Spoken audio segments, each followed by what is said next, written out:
ইসলাম ধর্মে ৪০ সংখ্যাটি বড় তাৎপর্যপূর্ণ। রাসূল মুহাম্মদ সাল্লাল্লাহু আলাইহি সাল্লামের নবুয়ত লাভ ৪০ বছর বয়সে। নবী ইব্রাহিম আলাইহিসসাল্লাম আগুনের মধ্যেও নাকি ছিলেন ৪০ দিন, পরে বিজয়। ইরান যুদ্ধটাও ৪০ দিনে এসে শেষ হলো। নিছকই কাকতালীয়? যুদ্ধের প্রথম থেকেই বলা হচ্ছিল এটা যতটা না রাজনৈতিক, তার চেয়ে ঢের বেশি ধর্মীয়। ট্রাম্প বাহিনী রীতিমতো ধর্মযুদ্ধ জ্ঞান করেই নেমেছিল যুদ্ধে। শেষ পর্যন্ত সেই ৪০ দিনেই যুদ্ধ থামা এবং সেখানে ইরানের জয় জয়কারের ঘটনা সেদিকেই কি ইঙ্গিত দিল?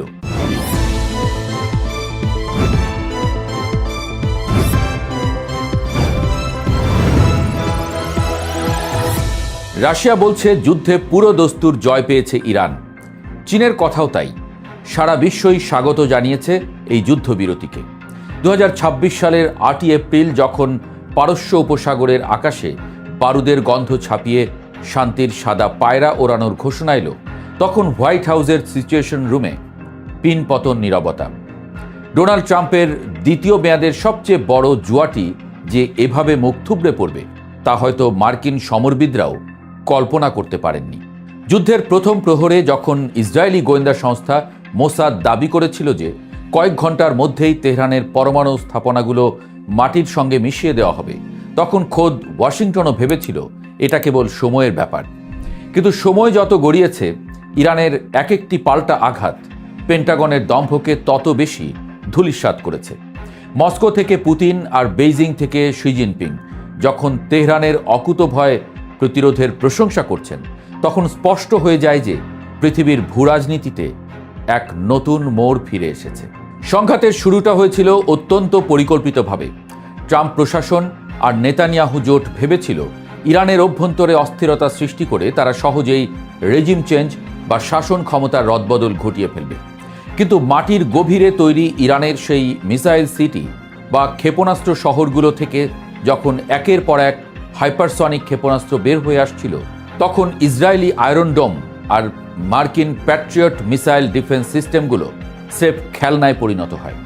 যুদ্ধের মাঝপথে ইরান যখন হরমুজ প্রণালীর নিয়ন্ত্রণ পুরোপুরি নিজের হাতে নিয়ে নেয়, তখন বিশ্ব অর্থনীতিতে যে সুনামি শুরু হয়েছিল তার ধাক্কা সামলানোর ক্ষমতা পশ্চিমাদের ছিল না। তেলের দাম আকাশচুম্বী হওয়ার পাশাপাশি আন্তর্জাতিক বাজারে সাপ্লাই চেইন ভেঙে পড়ায় মার্কিন মিত্ররাই ট্রাম্পের উপর চাপ বাড়াতে শুরু করে। এই লড়াইয়ে তেহরান প্রমাণ করে দিয়েছে যে স্রেফ প্রযুক্তি দিয়ে নয়, ভৌগোলিক অবস্থান আর ইস্পাত কঠিন মনোবল দিয়েও সুপার পাওয়ারকে হাঁটু গেড়ে বসানো সম্ভব। সবচেয়ে বড় চমক ছিল যুদ্ধের শেষ লগ্নে ইরানের উত্থাপিত সেই 10 দফা প্রস্তাব। ইসলামাবাদে যখন পাকিস্তানের প্রধানমন্ত্রী শাহবাজ শরীফ আর সেনাপ্রধান জেনারেল আসিম মুনিরের মধ্যস্থতায় দুই পক্ষ আলোচনার টেবিলে বসে, তখন তেহরানের প্রতিনিধিরা যে শর্তগুলো দিয়েছিলেন তা ছিল আদতে একটি বিজয়ী শক্তির ফরমান। ইরান সাফ জানিয়ে দেয় তাদের উপর থেকে সব ধরনের নিষেধাজ্ঞা একতরফাভাবে তুলে নিতে হবে এবং মধ্যপ্রাচ্য থেকে মার্কিন বাহিনীকে পাত্তারি গুটিয়ে বিদায় নিতে হবে। আশ্চর্যের বিষয় হলো যে ট্রাম্প যুদ্ধের শুরুতে তেহরানকে গুঁড়িয়ে দেওয়ার হুমকি দিয়েছিলেন। সেই ট্রাম্পই কেবল নিজের গদি বাঁচাতে আর তেলের বাজারের স্থিতিশীলতা ফেরাতে এই অপমানজনক শর্তের অনেকটাই মেনে নিতে বাধ্য হন। একেই রাশিয়া ও চীন বলছে ইরানের কৌশলগত বিজয়। এই যুদ্ধবিরতি কেবল বন্দুকের লড়াই থামানো নয়, মার্কিন সাম্রাজ্যবাদের কফিনে শেষ পেরেক ঠুকে দেওয়ার নামান্তর, এমনটাই বলছেন বিশ্লেষকরা। ইসরায়েলের জন্য এই যুদ্ধের ফলাফল ছিল ভয়াবহ। তাদের যে গোয়েন্দা জাল বা ইন্টেলিজেন্সের দাপট ছিল তা এই দীর্ঘ সংঘাতের পুরো সময়কালে চরমভাবে ব্যর্থ প্রমাণিত হয়েছে।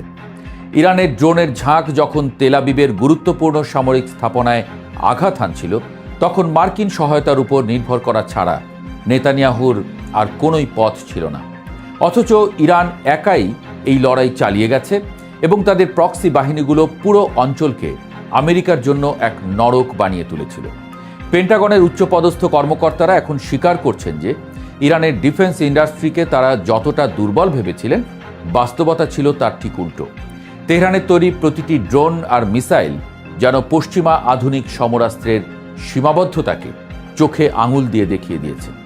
এই যুদ্ধে পরাজয়ের গ্লানি নিয়ে ইসরায়েলকে এখন দীর্ঘদিনের জন্য রক্ষণাত্মক অবস্থানে চলে যেতে হচ্ছে, যদিও লেবাননে হামলা অব্যাহত রেখেছে তারা। দক্ষিণ এশিয়ার রাজনীতিতেও এই যুদ্ধের ঢেউ লেগেছে প্রবলভাবে। পাকিস্তান যখন এই সংঘাত থামাতে মধ্যস্থতাকারীর ভূমিকায় এলো, তখন বোঝা গিয়েছিল যে মুসলিম বিশ্বের ক্ষমতার কেন্দ্রবিন্দু এখন আর কেবল রিয়াদে সীমাবদ্ধ নেই। ইসলামাবাদের এই কূটনৈতিক বিজয়কে অনেক বিশেষজ্ঞই ইরানের সামরিক বিজয়ের সমান্তরাল বলে মনে করছেন। বাংলাদেশের মতো দেশগুলোও এই সময়ে জ্বালানি সংকটে ভুগলেও ইরানের টিকে থাকাকে ইতিবাচক হিসেবে দেখছে। কারণ একমেরু বিশ্ব ব্যবস্থার পতনের ফলে যে বহুমুখী শক্তির ভারসাম্য তৈরি হচ্ছে, তাতে ছোট দেশগুলোর দর কষাকষির সুযোগ বাড়ছে। আন্তর্জাতিক গণমাধ্যমগুলো এখন হন্যে হয়ে খুঁজছে সেই কারণ, যে কারণে মার্কিন নৌবাহিনীর বিশাল বহরকেও পিছু হটতে হলো। উত্তরটা খুব সহজ। ইরান তাদের সার্বভৌমত্বের প্রশ্নে কোনো আপোষ করেনি এবং তারা জানত কিভাবে প্রতিপক্ষের সবচেয়ে দুর্বল জায়গায় আঘাত করতে হয়। যুদ্ধের পুরো সময়কাল ধরে তেহরানের রাজপথে সাধারণ মানুষের যে জমায়েত দেখা গেছে, তা পশ্চিমা প্রচারণাকারীদের কপালে চিন্তার ভাঁজ ফেলে দিয়েছিল। তারা ভেবেছিল বোমা ফেললে মানুষ সরকারের বিরুদ্ধে বিদ্রোহ করবে, কিন্তু হলো উল্টো। পারস্যের জাতীয়তাবাদ আর ধর্মীয় আবেগ মিলেমিশে এমন এক প্রাচীর তৈরি করল যে ট্রাম্পের ম্যাক্সিমাম প্রেশার নীতি শেষ পর্যন্ত ম্যাক্সিমাম ফেইলরে পরিণত হলো। ইরানের সর্বোচ্চ ধর্মীয় নেতার প্রতিটি আহ্বান যেভাবে সাধারণ মানুষ থেকে শুরু করে সশস্ত্র বাহিনীর প্রতিটি সদস্যকে উদ্বুদ্ধ করেছে, তাকে অনেক সমাজ বিজ্ঞানী একবিংশ শতাব্দীর শ্রেষ্ঠ প্রতিরোধ বলে বর্ণনা করেছেন। ট্রাম্প যখন তার নির্বাচনী জনসভায় দাঁড়িয়ে এই যুদ্ধবিরতিকে শান্তি চুক্তি বলে চালানোর চেষ্টা করছেন, তখন খোদ আমেরিকার মানুষই হাসছে। কারণ সবাই জানে এই লড়াইয়ে কে মাথা নত করেছে আর কার বিজয় নিশান উঠছে। এখন যখন পারস্য উপসাগরের উপর দিয়ে আবার বাণিজ্যিক জাহাজগুলো চলাচল শুরু করেছে, তখন বিশ্ব এক নতুন ইরানকে দেখছে, যে ইরান আর অবরোধে ভয় পায় না, যে ইরান নিজের প্রযুক্তিতে বিশ্ব শক্তিকে চ্যালেঞ্জ করতে জানে। রাশিয়া আর চীনের সক্রিয় সমর্থনে তেহরান এখন মধ্যপ্রাচ্যের এক অনিবার্য শক্তিতে পরিণত হয়েছে। ইসলামাবাদে স্বাক্ষরিত সেই ঐতিহাসিক চুক্তির প্রতিটি ধারা এখন বাস্তবায়নের অপেক্ষায়। যদি ট্রাম্প প্রশাসন আবার কোনো ভুলচাল দেয়, তবে তেহরান যে আরও ভয়াবহভাবে ফিরে আসবে, তা যুদ্ধের এই দিনগুলো থেকে ওয়াশিংটন বেশ ভালোভাবেই টের পেয়েছে। ইতিহাসের পাতায় 2026 সালের এই দিন লেখা থাকবে এক অসম লড়াইয়ের গল্প হিসেবে, যেখানে সংখ্যাতত্ত্ব আর দৈবযোগ মিলেমিশে এক প্রাচীন সভ্যতার বিজয়কে নিশ্চিত করল। জয় শেষ পর্যন্ত প্রতিরোধেরই হলো, জয় হলো ইরানের।